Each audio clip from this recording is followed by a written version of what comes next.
Yesus Kristus, malam hari ini kembali kita berjumpa dalam Renungan Rabu Malam.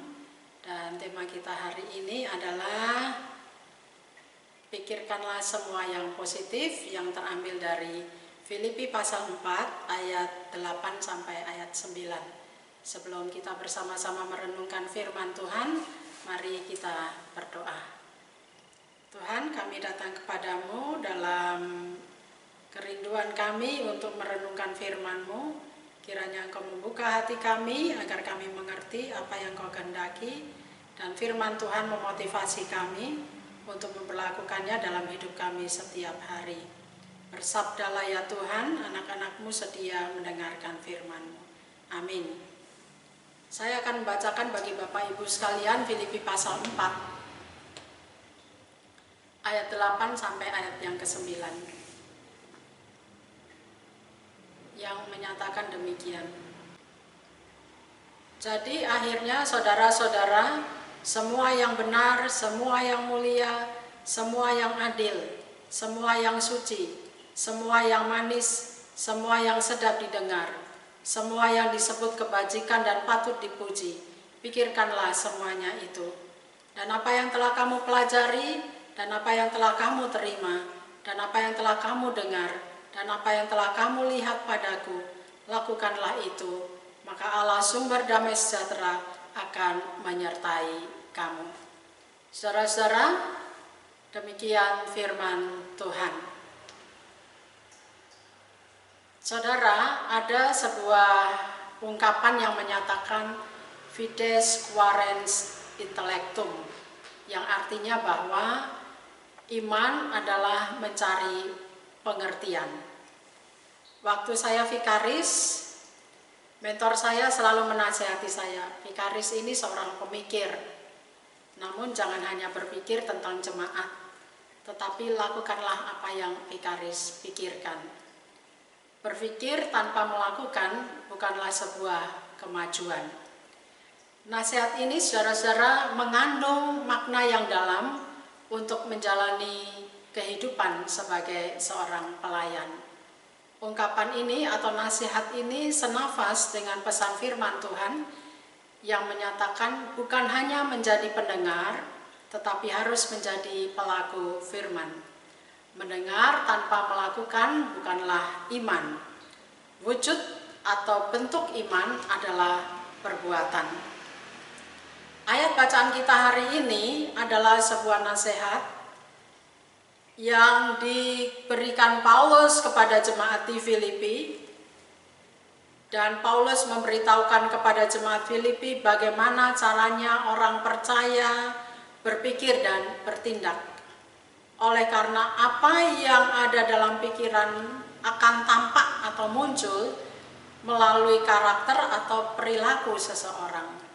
Artinya, pikiran mempengaruhi atau memengaruhi atau berpengaruh kepada perilaku. Di sini Paulus mau membantu jemaat di Filipi bagaimana cara mengisi pikiran mereka sebagai orang yang percaya kepada Kristus, yakni motivasi untuk mengisi pikiran mereka dengan hal-hal yang benar, hal-hal yang mulia, hal-hal yang suci, yang disebut dengan kebajikan, dan yang patut dipuji. Sebab bagi Paulus, dunia ini adalah dunia yang dipenuhi dengan dosa, namun telah dirangkul oleh Juru Selamat, oleh Yesus dengan damai sejahteranya yang besar, dan ditatang oleh tangannya yang terluka. Dengan memiliki pemikiran yang demikian, saudara-saudara, menunjuk pada pemikiran dan perilaku yang berbeda dengan orang-orang yang belum percaya. Orang yang percaya kepada Kristus mengungkapkan pengakuannya dengan cara memiliki pikiran yang benar, pikiran yang mulia, pemikiran yang suci, pemikiran yang disebut dengan kebajikan dan yang patut dipuji menurut kebenaran firman Tuhan, yaitu hidup di dalam kebenaran, bukan hidup dalam kebohongan. Hidup tanpa topeng kehidupan. Mengisi hidup secara serius. Mengisi hidup tidak bermain-main. tetapi secara serius karena melihat hidup ini adalah hal yang dianugerahkan oleh Tuhan. Menjaga kekudusan hidup dan memilih perkataan yang baik agar mendatangkan kedamaian, bukan menimbulkan kekacauan atau kebencian. Memikirkan hal-hal yang baik yang dapat menggerakkan orang lain untuk berbuat baik, menguasai dan mengendalikan diri terhadap pikiran-pikiran yang buruk. Paulus meminta kepada jemaat di Filipi untuk mereka melakukan apa yang sudah mereka pelajari, yang sudah mereka terima, yang sudah mereka dengar, dan yang sudah mereka lihat dari Paulus. Tidak cukup hanya mereka memikirkan saja, tetapi Paulus juga mendorong ataupun menyemangati jemaat di Filipi untuk maju satu langkah dalam iman, yaitu melakukan apa yang didengar dan diterima dari Paulus. Dan saudara-saudara, bila mereka berbuat demikian, maka damai sejahtera akan melingkupi kehidupan mereka. Saudara yang dikasihi oleh Tuhan Yesus Kristus, sudah 1 tahun lebih kita bergumul dengan persoalan COVID-19. Dan tentu mungkin ada tekanan-tekanan tersendiri yang kita alami dalam kehidupan kita, baik secara pribadi maupun dalam kehidupan keluarga. Mungkin setiap anggota keluarga memiliki stresnya masing-masing, dan itu memengaruhi relasi ataupun komunikasi antar anggota keluarga.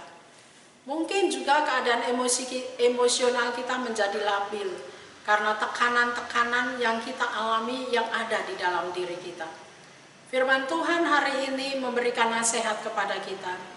Di saat keadaan yang demikian, maka yang perlu dikembangkan dalam pikiran kita adalah hal-hal yang positif. Pikiran yang positif akan memunculkan perilaku yang positif juga. Pikiran yang positif akan mengurangi tekanan-tekanan ataupun tegangan-tegangan yang kita alami. Pikiran yang positif itu adalah hal yang baik, yang mulia, yang suci, dan yang patut dipuji. Hal-hal yang baik itu bukan hanya kita pikirkan, tetapi juga kita lakukan, karena akan berdampak dalam kehidupan kita dan dalam kehidupan kita dengan sesama. Ketika kita melakukan hal-hal yang baik, yang mulia, yang suci, yang patut dipuji, di tengah tekanan-tekanan yang kita alami, sebenarnya kita sedang bersaksi tentang Kristus yang telah menyelamatkan kita. Dan itu adalah bentuk kesaksian yang konkret dalam kehidupan berkeluarga, dalam kehidupan bergereja, maupun dalam kehidupan bermasyarakat. Artinya, saudara-saudara, kita membawa dampak yang positif pada lingkungan kita. Coba Bapak Ibu dan saudara-saudara pikirkan atau bayangkan, jika yang terjadi adalah sebaliknya, semua orang berpikir negatif, maka dalam kehidupan keluarga, dalam kehidupan bergereja, ataupun dalam kehidupan masyarakat, orang akan berperilaku yang negatif satu terhadap yang lain. Hasilnya apa, saudara-saudara? Hasilnya adalah kekacauan, mungkin juga adalah kebencian.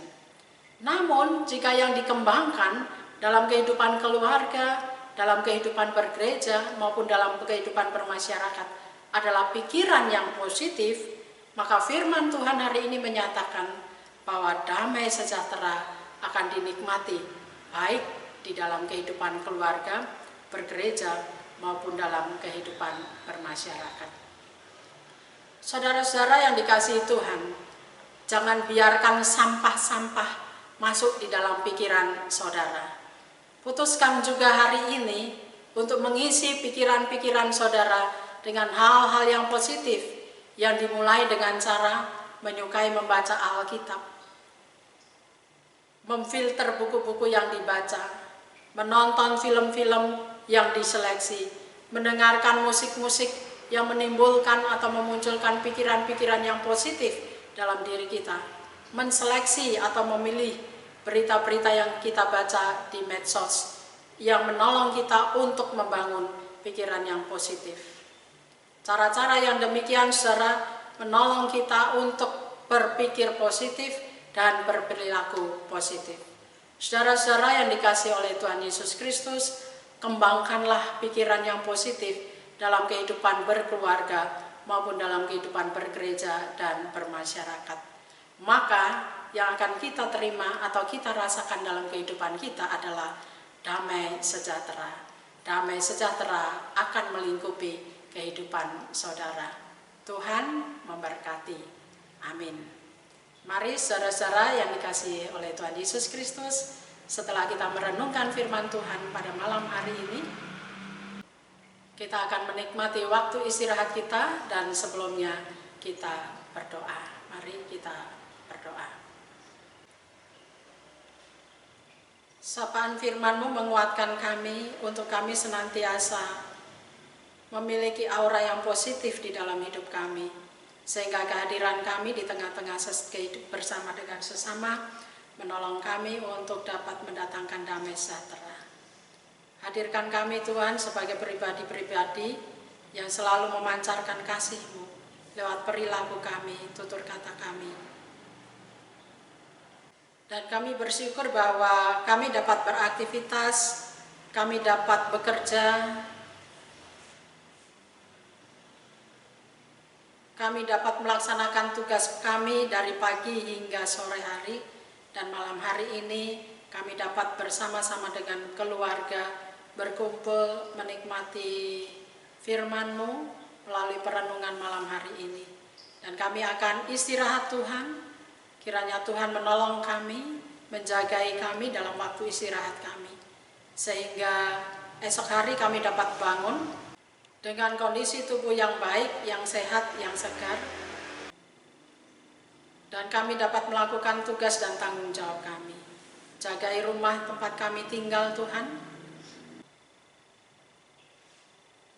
agar seisi anggota rumah kami dapat menikmati waktu istirahat dengan tidur nyenyak dalam penjagaan dan perlindungan yang daripada Tuhan sendiri. Ini doa dan syukur kami di hadapan-Mu, dalam nama Yesus kami berdoa. Amin. Saudara-saudara yang dikasihi oleh Tuhan Yesus Kristus, selamat malam. Selamat beristirahat, dan ingatlah selalu akan himbauan protokol kesehatan, yaitu tetap mengingat 5M. Tuhan memberkati.